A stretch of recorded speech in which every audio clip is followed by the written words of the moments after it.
আসসালামু আলাইকুম এভরিওয়ান, আশা করি সবাই ভালো আছেন। ঠিক কী কারণে আমাদের প্লেয়ার ইমরুল কায়েস তাকে এবং তার ঠিক ক্রিকেট ক্যারিয়ারকে ধ্বংস করে দেওয়া হয়েছে তার কোনো সঠিক তথ্য আমাদের কাছে নেই। ইমরুল কায়েস ছোট পরিসরে যে ক্যারিয়ারটি তিনি বহন করেন সেই ক্যারিয়ারে আছে অসংখ্য সাফল্য। ঘরোয়া cricket, one day cricket, test cricket, টি-20 ক্রিকেট এবং ফ্র্যাঞ্চাইজি ক্রিকেট সবগুলা প্রাঙ্গণেই তার অসংখ্য সাফল্য।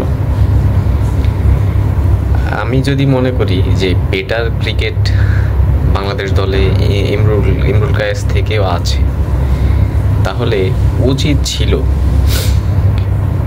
সেই বেটার ক্রিকেটকে একটি 3 ম্যাচের সিরিজে সে বেটার ক্রিকেটকে 2 ম্যাচের সুযোগ দেওয়া এবং ইমরুল কায়েসকে 1 ম্যাচের সুযোগ দেওয়া। কিন্তু আমাদের নির্বাচক প্যানেল এই ধরনের ব্রেনটা তারা কাজে লাগায়নি।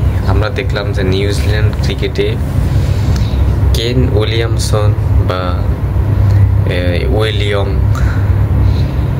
এই ধরনের প্লেয়ারদেরকে যদি কোনো সিরিজে নেওয়া হয়, তখন তাদেরকে দেখা যাচ্ছে 3 ম্যাচ সিরিজ হইলে 2 ম্যাচ সিরিজে নতুন কোনো প্লেয়ারকে সুযোগ দেওয়া হয় আর এক ম্যাচ আবার অভিজ্ঞ প্লেয়ারকে সুযোগ দেওয়া হয়। তাতে কি হয়, ওই সুযোগে নতুনরা সুযোগ পেয়ে ভালো করার একটা সুযোগ হয় এবং তারও একটা এক্সপিরিয়েন্স অর্জন করে, ফিউচারে তারও দলের একজন ভালো সদস্য হিসেবে তৈরি হয়।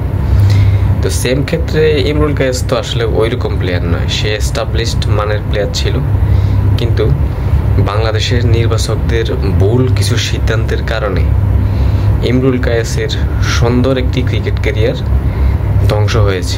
ইতিমধ্যে আপনারা জানেন যে সে টেস্ট ক্রিকেট থেকে অপশন নিয়েছে এবং বিসিবি দেখলাম যে তাকে সম্বর্ধনা জানিয়েছে। বর্তমান যে কমিটি আছে, আগের কমিটি তো পুরো বিলুপ্ত হয়নি, সাথে কিছু নতুন লোকজন অ্যাড হয়ে এবং হেড অ্যাড হয়ে, মেইন পরিচালক সভাপতি অ্যাড হয়ে একটা কমিটি চলতেছে। তো তারা দেখলাম সম্বর্ধনা জানিয়েছে। এখন তো আর আসলে সুযোগ নেই, তো সুযোগ নেই বললেও হবে না, এখনও ভালো সুযোগ আছে ইমরুল কায়েসকে কন্টিনিউ করার। তবে বোর্ড আর আমার মনে হয় না এই ধরনের এই ধরনের সিদ্ধান্তে যাবে। তবে ইমরুল কায়েসের যে ক্যারিয়ারটা নষ্ট করা হলো, সেখানে এই যে ফিউচারে আপনার স্টার্টিংয়ে যে প্লেয়াররা আগ্রহ দেখাবে, খেলার দিকে এগিয়ে আসবে। আমার পরিচিত, আমার বাড়ির পাশে আমার এক ছোট ভাই ট্রাই করছিল, সেও শুধু ব্যর্থতার গ্লানি নিয়ে পরে বিকেএসপি থেকে বিদায় নেয়। তো এইভাবে আসলে ইমরুল কায়েসের প্রশ্নটা হচ্ছে, ইমরুল কায়েস এতটুকু এগিয়ে শেষ পর্যন্ত বাধ্য হইল শুধু নির্বাচক এবং বোর্ডের অবহেলার কারণে। এটা খুবই দুঃখজনক। আসসালামু আলাইকুম, সবাই ভালো থাকবেন।